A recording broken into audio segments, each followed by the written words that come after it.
નમસ્કાર વિદ્યાર્થી મિત્રો માસ સ્પેક્ટ્રોસ્કોપીની અંદર માસ સ્પેક્ટ્રોસ્કોપીનો સિદ્ધાંત,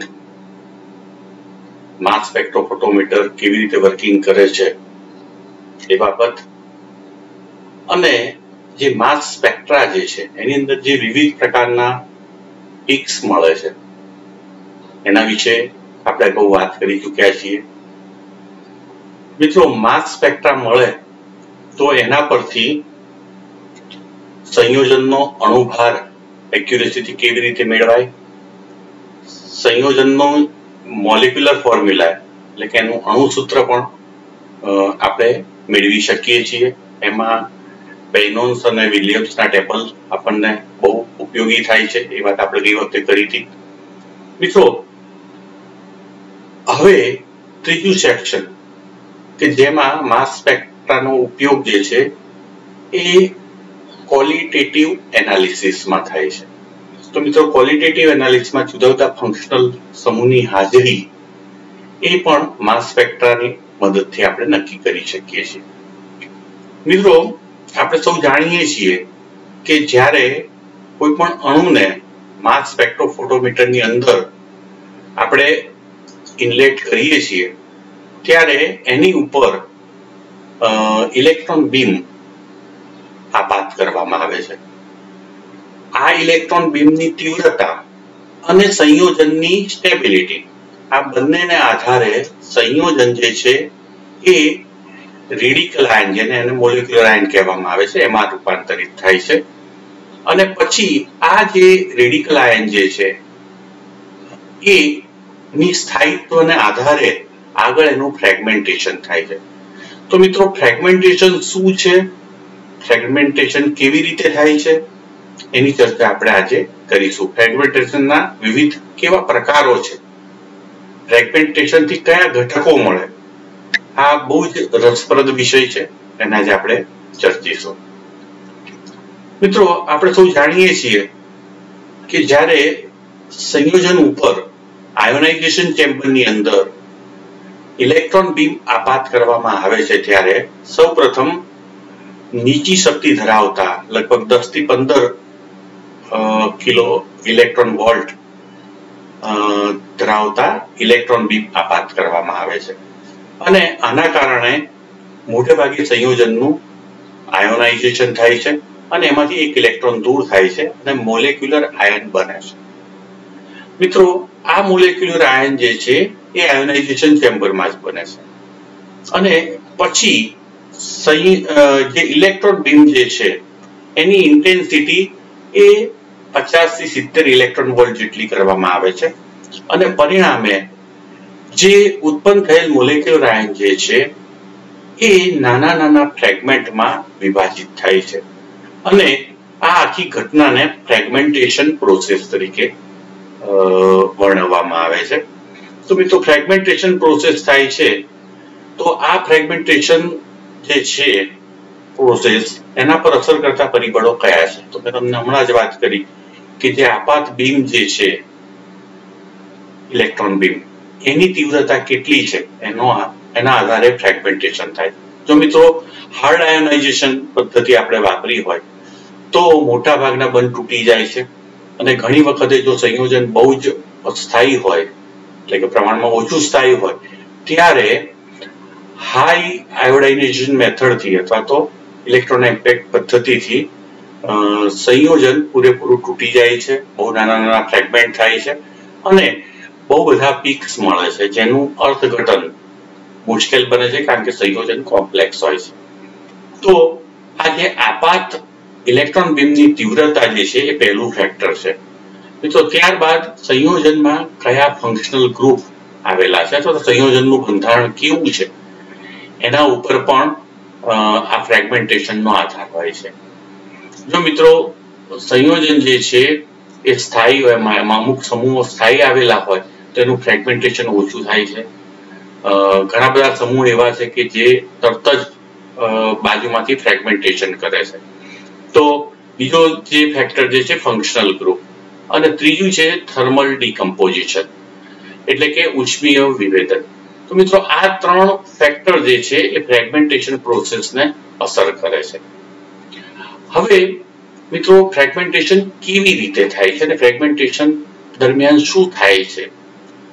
તો મોટે ભાગે અણુ જે છે અણુ આયનમાં રૂપાંતરિત થાય છે, પેલા આણ્વિક આયનમાં, અને એ આણ્વિક આયન એ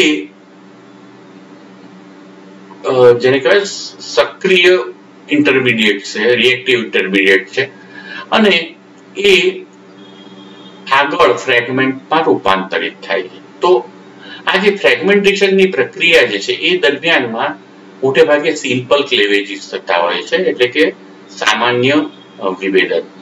એમાં હોમોલિટિક ક્લેવેજ એટલે કે સમવિભાજન બંધનું, હેટરોલિટિક ક્લેવેજ એટલે કે બંધનું અસમ વિભાજન, ઘણી વખતે ડાયસાલ્ડર રિએક્શન પણ થતું જોવા મળે છે. તો નોર્મલી બંધના વિભાજનથી ફ્રેગમેન્ટનું નિર્માણ થાય છે, જેને સિમ્પલ ક્લીવેજ તરીકે ઓળખવામાં આવે છે.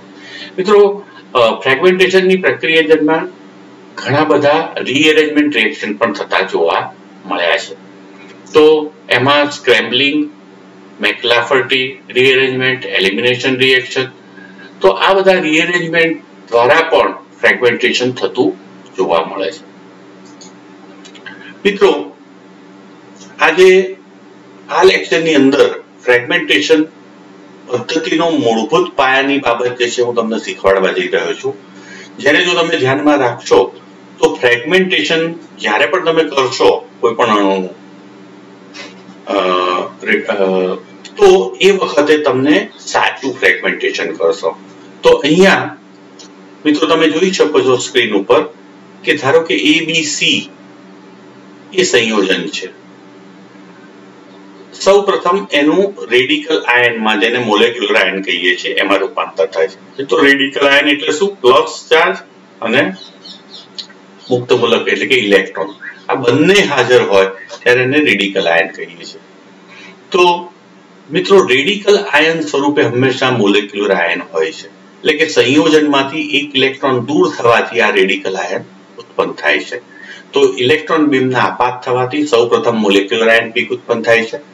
મિત્રો હંમેશા મોલેક્યુલર આયન જે છે બહુ જ રિએક્ટિવ હોય છે.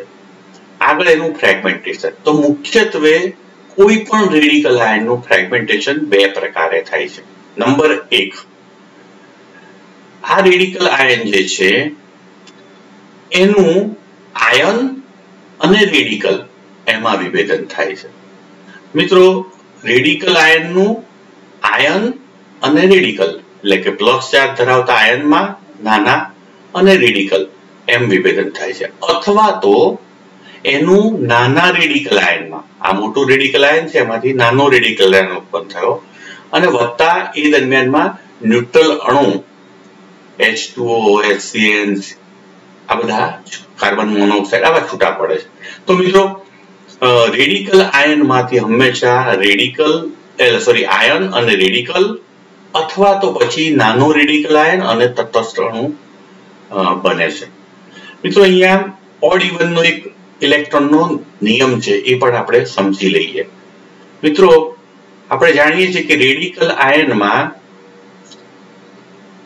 ઇલેક્ટ્રોન જે છે, અહીંયા જે વાત જે છે ઓડ ઇલેક્ટ્રોન લખ્યું છે એ ઇલેક્ટ્રોનની એકી સંખ્યા હોય છે હંમેશા. તો અણુ હોય એમાં હંમેશા ઇવન હોય છે બંધકારક ઇલેક્ટ્રોન. તો અહીંયા બંધકારક ઇલેક્ટ્રોન જે છે એમાં એક ઇલેક્ટ્રોન દૂર થવાને કારણે જે રેડિકલ આયન ઉત્પન્ન થાય છે એમાં એકી સંખ્યામાં એટલે કે ઓડ સંખ્યામાં ઇલેક્ટ્રોન હોય છે. તો હંમેશા રેડિકલ આયન જે છે એ ઓડ સંખ્યામાં ઇલેક્ટ્રોન ધરાવે છે. હવે મિત્રો જ્યારે એનું ફ્રેગમેન્ટેશન થાય છે ત્યારે એમાંથી આયન અને રેડિકલ બને છે. તો કેટાયન અને રેડિકલ બને છે ત્યારે કેટાયનની અંદર જે બંધકારક ઇલેક્ટ્રોન જે છે હંમેશા બેકી સંખ્યામાં હોય છે, જ્યારે રેડિકલની અંદર બંધકારક ઇલેક્ટ્રોન વત્તા એક ઇલેક્ટ્રોન એમ કરીને ઓડ સંખ્યામાં એટલે કે એકી સંખ્યામાં ઇલેક્ટ્રોન હોય છે. તો હંમેશા રેડિકલ આયન કે જે ઓડ ઇલેક્ટ્રોન ધરાવતો હોય છે એમાંથી ઇવન અને ઓડ ધરાવતા આયન અને રેડિકલ ઉત્પન્ન થાય છે.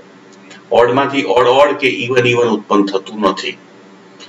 એવી જ રીતે મિત્રો જ્યારે રેડિકલ આયનમાંથી નાનો રેડિકલ આયન અને ન્યુટ્રલ અણુ ઉત્પન્ન થાય છે ત્યારે જે નાનો રેડિકલ આયન છે ફરીથી એકી સંખ્યામાં ઇલેક્ટ્રોન ધરાવે છે પોતાનામાં, જ્યારે ન્યુટ્રલ જે છે એ બેકી સંખ્યામાં ધરાવે છે. તો આમ ઓડ ઇલેક્ટ્રોન ધરાવતો રેડિકલ આયન હંમેશા ઇવન ઇલેક્ટ્રોન અને ઓડ ઇલેક્ટ્રોનમાં જ વિભેદિત થતો હોય છે. આપણે બીજું કશું યાદ ના રાખે તો એ રીતે કરી શકીએ કે રેડિકલ આયનમાંથી હંમેશા કેટાયન અને રેડિકલ અથવા તો નાનો રેડિકલ આયન અને ન્યુટ્રલ જ ઉત્પન્ન થાય. મિત્રો નાનો રેડિકલ આયન અને રેડિકલ અથવા તો નાનો રેડિકલ આયન અને ન્યુટ્રલ આ બધું ઉત્પન્ન થાય નહીં. તો આ પ્રકારનું રિએક્શન જો તમે લખ્યું રેડિકલ આયનમાંથી જ્યારે પણ તમે નાનો રેડિકલ આયન ઉત્પન્ન કરતા હો ત્યારે એની સાથે રેડિકલ અથવા રેડિકલ જે છે કોઈ દિવસ ઉત્પન્ન થાય નહીં, અથવા તો પોઝિટિવ આયન પણ ઉત્પન્ન ના થાય, એની સાથે હંમેશા ન્યુટ્રલ જ ઉત્પન્ન થાય. તો આમ ફ્રેગમેન્ટેશનની પ્રક્રિયા જે છે એમાં રેડિકલ આયનનું જ્યારે પણ ફ્રેગમેન્ટેશન થાય ત્યારે એ કેટાયન અને રેડિકલમાં અથવા તો રેડિકલ આયન નાના અને ન્યુટ્રલમાં એ રીતે થતું જોવા મળે છે. તો મિત્રો આ બાબતને ખાસ ધ્યાનમાં લેજો. હવે મિત્રો તમે જોયું કે MIP મોલેક્યુલર આયન પીક છે એમાંથી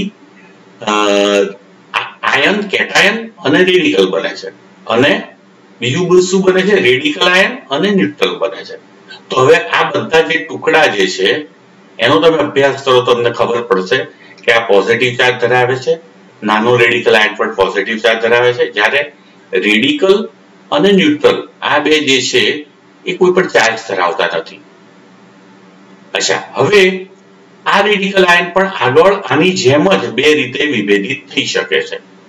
પણ આ જે કેટાયન જે છે નાનો એનું શું થાય છે એની આપણે વાત કરીએ. તો મિત્રો કોઈ પણ કેટાયન હોય, દાખલા તરીકે અહીંયા AB કેટાયન આગળનો છે, એ પણ આગળ વિભેદન પામી શકે છે. તો કેટાયન જે છે હંમેશા આપણે અગાઉ વાત કરી એમ શામાં હોય છે? બેકી સંખ્યા ધરાવતું હોય છે ઇલેક્ટ્રોનની. તો એનું વિભેદન હંમેશા નાના કેટાયન અને ન્યુટ્રલમાં જ થાય છે. તો હંમેશા જ્યારે પોઝિટિવ આયનનું કેટાયનનું ફ્રેગમેન્ટેશન થાય છે ત્યારે એમાંથી એ ઇવન હોય છે તો એમાંથી ઇવન જ ઉત્પન્ન થાય છે. પણ કોઈ દિવસ કેટાયનમાંથી રેડિકલ આયન ને રેડિકલ ઉત્પન્ન થતા નથી.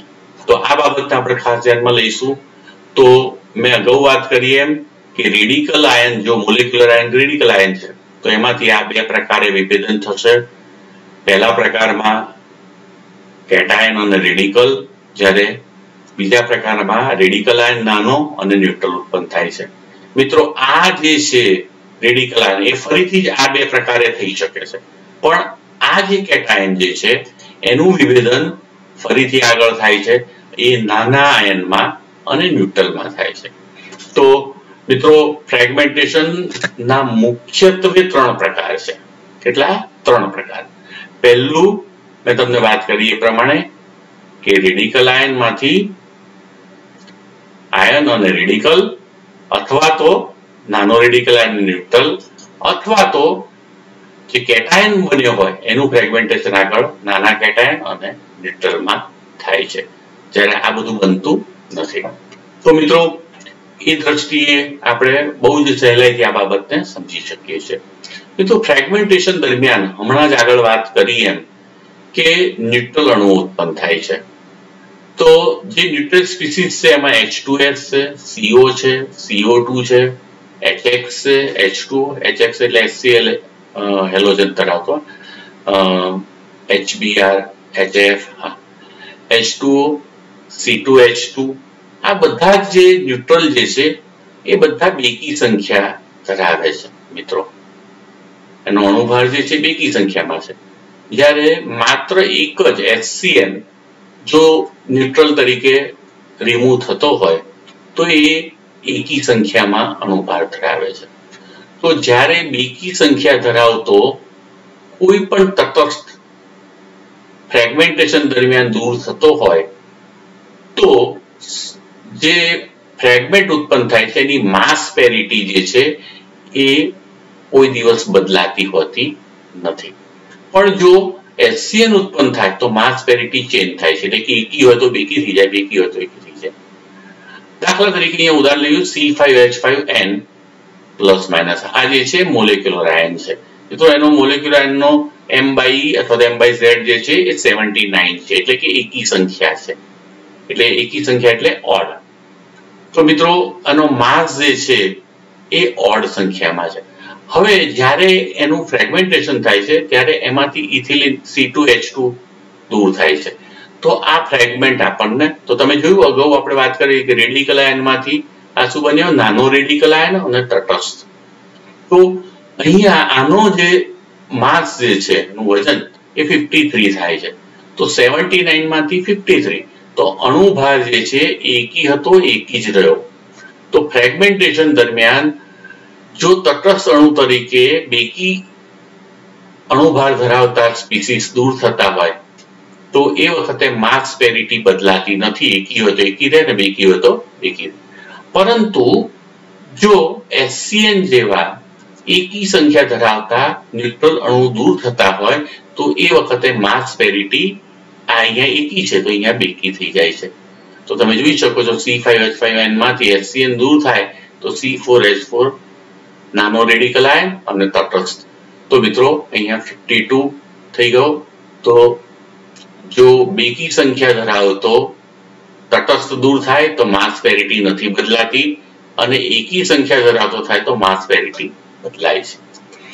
બીજો અહીંયા કેટલાક ઉદાહરણો આપેલા છે નીચે કે જેમાં માસ પેરિટી જે છે એ કેવી રીતે બદલાય છે કે નથી બદલાતી આપણે જોઈ શકીએ છીએ. દાખલા તરીકે અહીંયા જે છે 122 છે, તમે જોઈ શકો છો 122 છે. તો 122 ધરાવતા ફ્રેગમેન્ટમાંથી મોલેક્યુલર આયનમાંથી આયન અને રેડિકલ બને છે. મિત્રો આયન અને રેડિકલ તમે જુઓ છો આ 17 બાદ થાય તો 105 અહીંયા મળે છે. તો 105 ધરાવતી, તો અહીંયા માસ પેરિટી જે છે એ બદલાય છે. અહીંયા તટસ્થ ઉત્પન્ન નથી થતો. તો મિત્રો રેડિકલ ઉત્પન્ન થતા હોય ત્યારે માસ પેરિટી બદલાય પણ ખરી અને ના પણ બદલાય. તો આપણે જોઈ શકીએ છીએ કે પણ મેં તમને અગાઉ જે કીધેલા એ સિદ્ધાંતનું તો પાલન થાય છે જ. કયું? તો કે રેડિકલ આયનમાંથી આયન અને રેડિકલ. મિત્રો એવી જ રીતે અહીંયા M/E 93 ધરાવતું રેડિકલ આયન છે, એનું ફ્રેગમેન્ટેશન થાય છે, તેમાંથી આયન બને છે અને રેડિકલ બને છે. તો મિત્રો આયન ને રેડિકલ બન્યું. અહીંયા માસ પેરિટી 93 માંથી 92 થઈ, એકીમાંથી બેકી થઈ. હવે અહીંયા C6H14 86 છે, એમાં પણ મુક્ત મૂલક દૂર થાય છે અને નાનો રેડિકલ નાનો કેટાયન બને છે. તો માસ પેરિટી એ વખતે પણ બદલાય છે. તો મિત્રો કોઈ પણ તમે ફ્રેગમેન્ટેશન આ બધા જ જોયા, એમાં રેડિકલ આયનમાંથી નાનો રેડિકલ આયન તટસ્થ આ બંનેમાં, અથવા તો આ નીચેના બધા ત્રણ ઉદાહરણોમાં રેડિકલ આયનમાંથી આયન અને રેડિકલ એમ આપણને પ્રાપ્ત થાય છે. તો મિત્રો આ બાબતને ધ્યાને રાખી અને મેં તમને અગાઉ પણ વાત કરેલી કે સિમ્પલ ક્લેવેજ અને રીએરેન્જમેન્ટ આ બે ઘટનાઓ, બે પ્રકારની પ્રક્રિયાઓ ફ્રેગમેન્ટેશન દરમિયાન થતી હોય છે. ફ્રેગમેન્ટેશન પ્રોસેસ દરમિયાન તમે સ્ક્રીન પર જોઈ શકો છો તો બધા જ પ્રકારના જે ફ્રેગમેન્ટેશન થાય છે એને સમરાઇઝ કરીએ તો નીચે મુજબ કરી શકાય છે એની પેટર્નને. તો મિત્રો એ પ્રકારના A1 A2 A3 A4 A5 આ બધામાં સિમ્પલ ક્લેવેજ થાય છે, એટલે કે સામાન્ય વિભેદન. તો અહીંથી આ બંધ તૂટે તો એમાંથી અગાઉ વાત કે રેડિકલ આયન છે એમાંથી આયન અને રેડિકલ મળે છે. એવી જ રીતે અહીંથી તૂટે બંધ, એટલે કે એક્સેટ આની બાજુમાંથી અહીંથી તૂટે તો એ વખતે આ બંધના ઇલેક્ટ્રોન દ્વિબંધનું નિર્માણ થાય છે. અહીંયા તટસ્થ અણુ મળ્યો તો રેડિકલ આયનમાંથી નાનો રેડિકલ આયન અને તટસ્થ અણુ. મિત્રો અહીંયા જો આલ્કીન સંયોજન હોય તો એના એક છોડીને અહીંયાથી વિભેદન થાય છે અને એ વખતે પણ આયન અને રેડિકલ બને છે. તો રેડિકલ આયનમાંથી આયન અને રેડિકલ. મિત્રો બેન્ઝાઇલ જ્યારે ગ્રુપ હોય ત્યારે આ રીતે સૌપ્રથમ CH3 સમૂહ એની બાજુનો જે છે એ તૂટે છે અહીંથી બેન્ઝાઇલ સમૂહ પછીથી, અને અહીંયા ટ્રોપોલિયમ આયન પ્રાપ્ત થાય છે. મોટે ભાગે એરોમેટિક સંયોજનમાં જ્યારે બેન્ઝાઇલ ગ્રુપ હોય ત્યારે ટ્રોપોલિયમ આયન આપણને 91 MB ધરાવતો પ્રાપ્ત થતો હોય છે.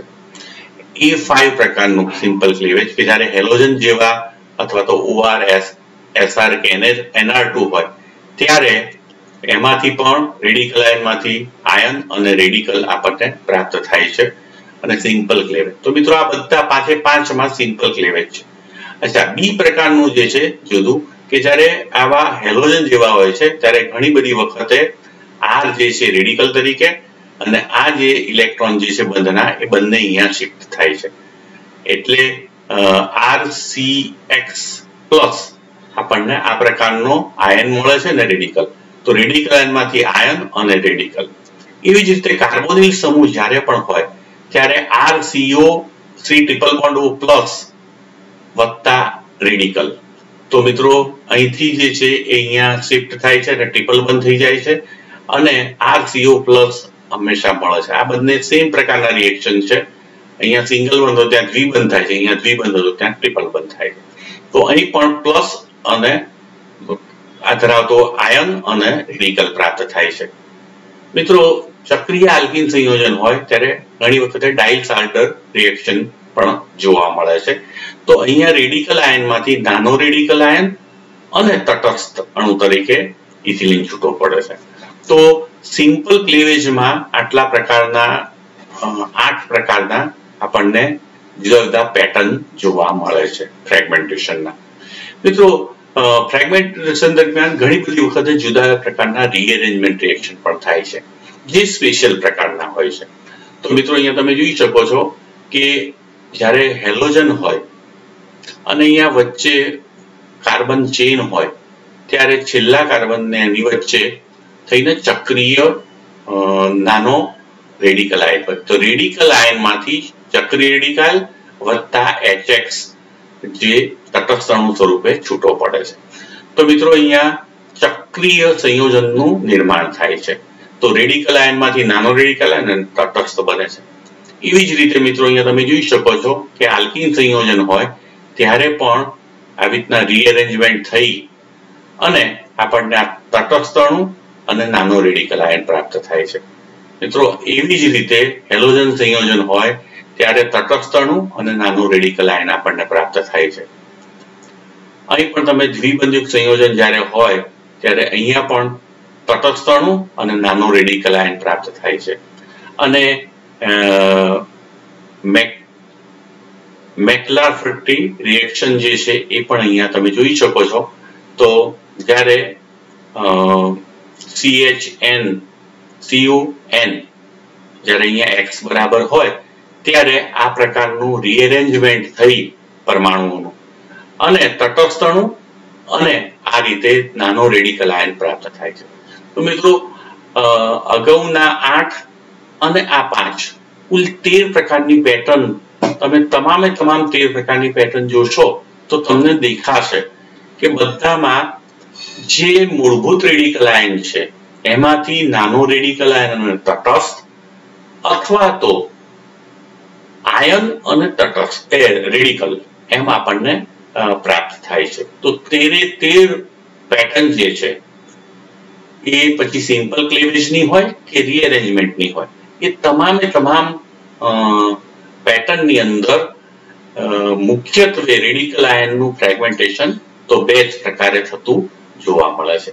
તો મિત્રો આજે આપણે માસ સ્પેક્ટ્રોસ્કોપીની અંદર ફ્રેગમેન્ટેશન પ્રોસેસ શું છે, એના પર અસર કરતા પરિબળો કયા છે અને ફ્રેગમેન્ટેશન થાય ત્યારે મુખ્યત્વે કઈ પ્રક્રિયાઓ અંદર થતી હોય છે એની આપણે વાત કરીશું. આવતી વખતે આજ માસ સ્પેક્ટ્રોસ્કોપીના નવા